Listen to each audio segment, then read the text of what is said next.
आज का लेक्चर में हम लोग देखेंगे कि मक्स का यूज करके हम लोग फंक्शन को कैसे इंप्लीमेंट करेंगे। तो सबसे पहले ही हमारे पास एक यहाँ पे फंक्शन गिवन जिसके कि यहाँ पे मिन टर्म में सारी चीज़ें यहाँ पे फंक्शन के एलिमेंट्स गिवन है। ठीक है, सारी चीज़ें यहाँ पे लिटरल कौन से मिन टर्म में। तो मिन टर्म में क्या होता है कि अगर ए बी सी यहाँ पे आपके वेरिएबल है तो 1 का मिन टर्म अगर लिखें तो 1 का यहाँ पे आपका 2 का 5 का एंड 7 का कुछ यहाँ पे एक्सप्रेशन होगा। जैसे अगर हम लोग 1 का लिखें तो हम लोग क्या लिख सकते हैं 0 0 1 लिख सकते हैं। 0 0 1 यानी कि ए बार बी बार और सी हो जाएगा। 2 को लिखें तो 0 1 0 लिखेंगे यानी कि ए बार बी सी बार हो जाएगा। अगर 5 को लिखें तो 1 0 1 हो जाएगा यानी कि आपका यहाँ पे 1 हो गया और ये 0 हो गया, यहाँ पे 1 हो गया। ठीक है, और 7 को लिखेंगे तो आपका तीनों यहाँ पे 1 हो जाएगा यानी कि ए बी सी हो जाएगा। तो ये बेसिकली हमें इस फंक्शन को यूज कर यहाँ पे इम्प्लीमेंट करना विद द हेल्प ऑफ यहाँ पे मक्स का हम लोग यूज करना है। तो मक्स में हम लोग क्या करेंगे, यहाँ पे आपके 3, ठीक है, यहाँ पे देखेंगे तो आपको कितने हैं, यहाँ पे 3 वेरिएबल है। ठीक है, 3 वेरिएबल में क्या क्या हो सकता है, जैसे हम लोग मक्स डिजाइन करते हैं यहाँ पे अगर हम लोग मक्स ले लें तो 3 वेरिएबल के लिए अगर हम लोग यहाँ पे 2 यहाँ पे अगर एक को ए लिख दें एक को बी लिख दें, ठीक है, तो यहाँ पे 2 वेरिएबल यहाँ पे हो गए, यहाँ पे 2 वेरिएबल आपके यहाँ पे इंप्लीमेंट हो गए।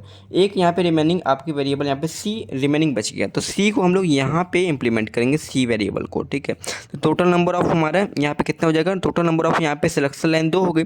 तो सिलेक्शन लाइन अगर 2 है तो 2 की पावर 2 यानी कि 4 आपके इनपुट सिग्नल हो जाएंगे, यानी कि 4 × 1 आपका मक्स यहाँ पे जनरेट करना पड़ेगा। तो आपको यहाँ पे 4 सिंपल सा हम लोग यहाँ पे इनपुट्स लाइन ले लेंगे। अब इसमें क्या करना है बेसिकली कि अगर हम लोग इसको देखा जाए तो फर्स्ट वाला में क्या आ जाएगा, ए बार बी बार आ जाएगा। ठीक है, जिसको हम लोग 0 0 बोल रहे हैं। अब इसमें क्या आ जाएगा हमारा यहाँ पे ए बार बी आ जाएगा जिसको हम लोग 0 1 बोल रहे हैं, जिसकी वैल्यू यहाँ पे 1 इसकी वैल्यू 0 हो जाएगी। इसमें देखा जाए तो यहाँ पे ए बी बार आ जाएगा जिसकी वैल्यू यहाँ पे 2 हो जाएगी, इसको हम लोग कह रहे हैं 1 0 होता है। और इसमें देखेंगे तो ए बी हो जाएगा। ठीक है, बेसिकली हमारा इसमें देखेंगे इस फंक्शन में तो ए बार बी बार और सी है, यानी कि इस वाले में ए बार बी बार तो है लेकिन हम लोग सेलेक्ट करने पर यहाँ पे सी आना चाहिए, तो हम लोग यहाँ पे सी को एग्जीक्यूट कर देंगे एज ए इनपुट सिग्नल, यहाँ पे सी ले लेंगे। ए बार बी है, ए बार बी यहाँ पे सी बार आना चाहिए तो हम लोग यहाँ पे सिंपल सा सी बार ले लेंगे। ए बी बार है तो ए बी बार है और यहाँ पे सी है तो इसमें भी हम लोग सी ले लेंगे, ए बी बार सी हो गया।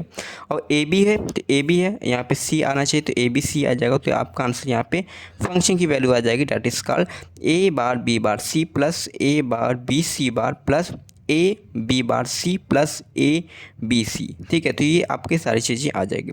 अगर हम लोग इसकी बात करेंगे ट्रुथ टेबल की, ठीक है, ट्रुथ टेबल कैसे बनाएंगे तो वह ट्रुथ टेबल से भी आपका वही आंसर आ जाएगा। तो ए बी यहाँ पे ले लिए, ठीक है, सिलेक्शन लाइन, और सिलेक्शन लाइन में हम लोग यहाँ पे वैल्यूज दे देंगे जो भी आपकी बाउंड्री में है। तो ये सारी चीज़ें आपके नंबर ऑफ पॉसिबल आपके ट्रुथ टेबल में हो जाएगा।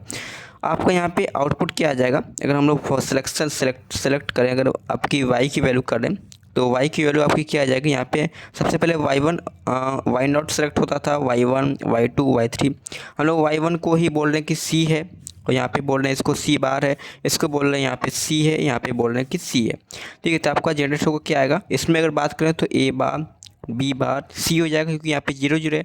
इसका जनरेट करें तो ए बार बी सी बार हो जाएगा, इसका जनरेट करो तो यहाँ पे ए बी बार सी एंड इसका करें तो ए बी सी।